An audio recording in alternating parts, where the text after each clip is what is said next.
Hey everybody, Rhonda here, and today what I would like to share with you is the reorganization of the district office. I've shared this with the management team, with the school board, and with our union, but I thought that maybe I would share it with you guys. I'm doing it as a podcast because it is complicated. I want to explain it to you so that you can understand fully what we're doing over here. Okay, so we start off, I'm going to share my presentation with you, maybe make it a little bit bigger. All right. So this is a savings for this year and for next year and hopefully moving forward. We'll be talking about that.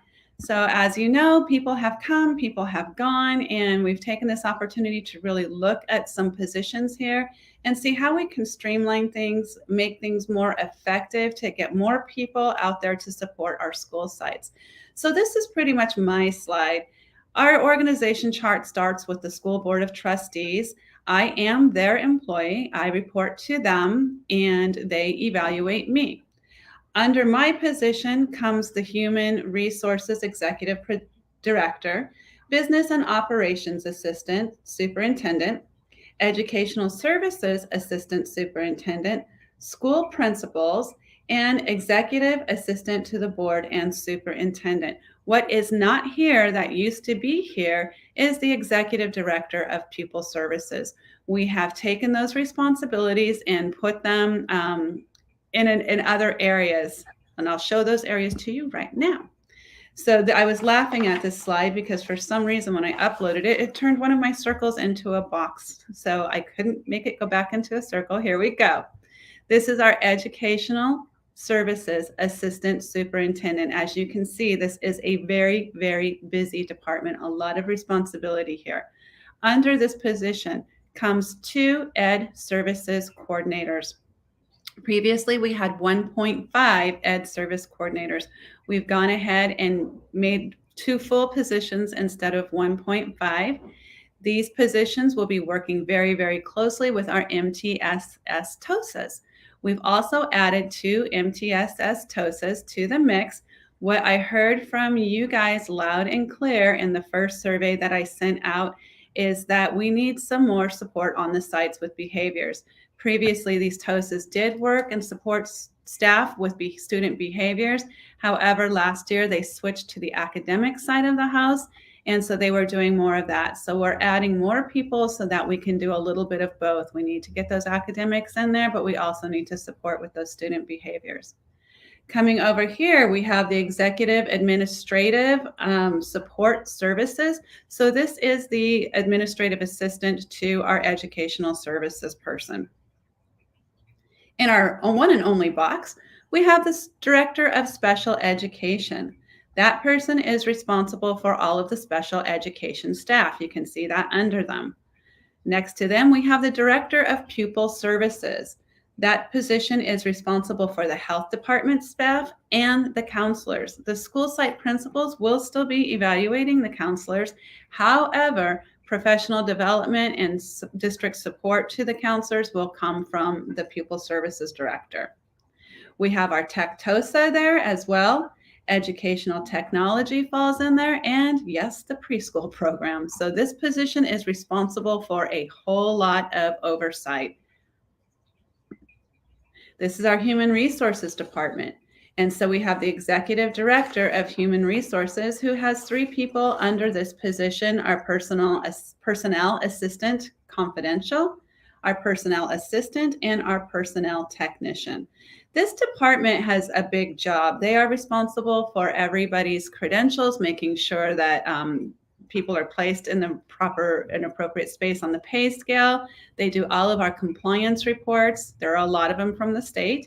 And they book all of our substitutes. They'll let you know if you need a TB test. And they handle any and all complaints that come from the school sites or other departments and investigate those complaints and discuss findings of those complaints. Okay, so we do have cost and savings as they apply to a reorganization. So I'm going to start with this year. And so not replacing the executive director of pupil services, reorganizing that department we will be saving approximately, for this year, we did save approximately $85,682. We bring that down here. And we are moving the position, the Executive Director of Pupil Services, to an interim Assistant Superintendent for Educational Services, and that is a cost of about $31,274. Our Small Schools Administrator to a Coordinator is a cost of about $16,903. If you take this total of $47,817, that's the addition of these two positions, of the, I'm sorry, you can't see my cursor, of the 31,000 and the 16,000, down in that bottom column, you'll see the 47,817. Taking our savings of $85,682, subtracting the 47,817, we still saved $37,864. So moving forward, adding some positions, taking some positions away. Moving forward next year, not replacing the Executive Director of Pupil Services, will save $163,141. We right now have one program specialist in special ed, and that is a person that we contract from our SELPA, and we are not renewing that contract, and so that will be a savings of $175,000. We won't be needing a small school administrator at Eucalyptus Hills anymore, as the TK program is moving down to the site. So that will be a savings of $145,934. We did go ahead and pause a finance office position that was working with the bond and some other things. And so that pausing that desk for right now saves us $56,793 for a total savings in this first column of $578,732. Going over into our cost changes column, we are going to hire 2 program specialists. The reason that we're hiring 2 program specialists is because, according to the survey, it was loud and clear that special education needs more support. We have over 1,000 IEPs out there, and one person handling those IEPs is just not enough. So to support the principals and the school sites, IEPs, meetings, phone calls to parents, working with teachers on creating programs for students, we are putting 2 people into place there to give you guys that support. And so the costs are there on that in that next column as to what that's going to cost.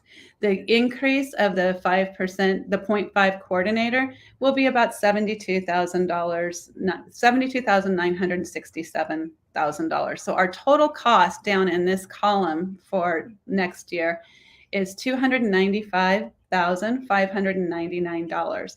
If you take that amount and add it to the savings from last year, that $37,864, and the savings for next year, the $578,732, we still are putting these people in place to support our school sites and saving $283,133. Yes, $283,133. Okay, so I am really, really happy with our savings that we've been able to generate for our district with this program. I'm hoping that this reorganization will support our school sites more fully. And if you have any questions about this, please feel free to reach out. And I hope you guys have a great rest of your day. Summer is almost here. Bye.